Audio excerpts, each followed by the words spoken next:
Good morning.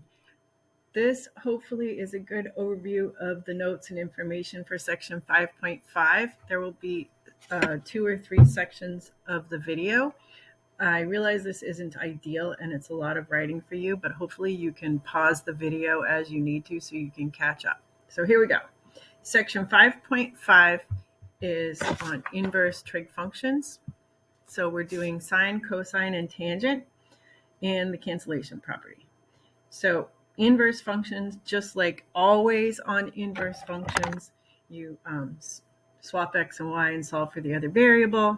And also you might remember from the inverse function section that the domain of the parent function is the same as the range of the inverse. And the range of the parent function is the domain of the inverse function. So I have this filled in, but we're going to work out all of this stuff.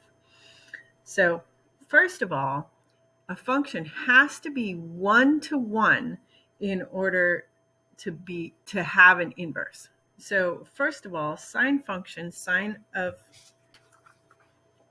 x, is definitely not one-to-one. It absolutely fails the horizontal line test.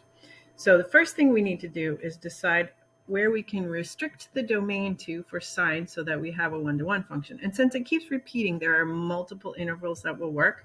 So we're going to define it the same way every time.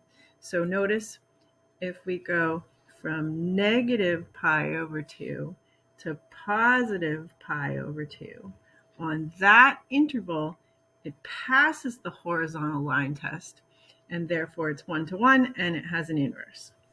So we're going to restrict the domain of sine from negative pi over 2 to positive pi over 2.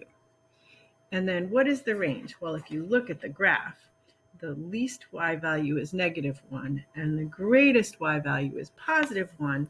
So the range is negative 1 to 1. And on both of these, the endpoints are included in the domain and range.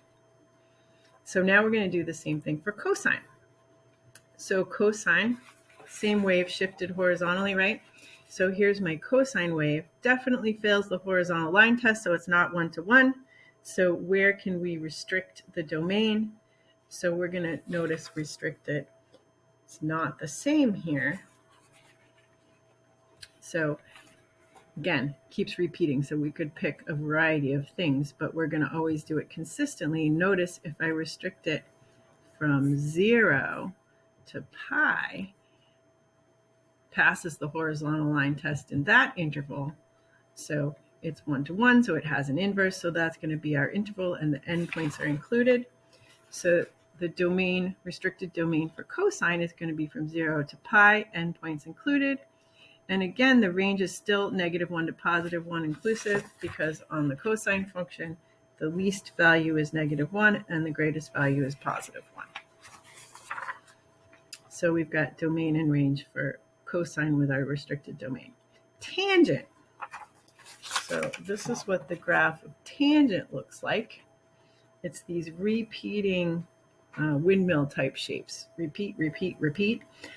So if I pick one of these regions, I'll be able to have the function be one-to-one. So we're going to choose the one in the middle.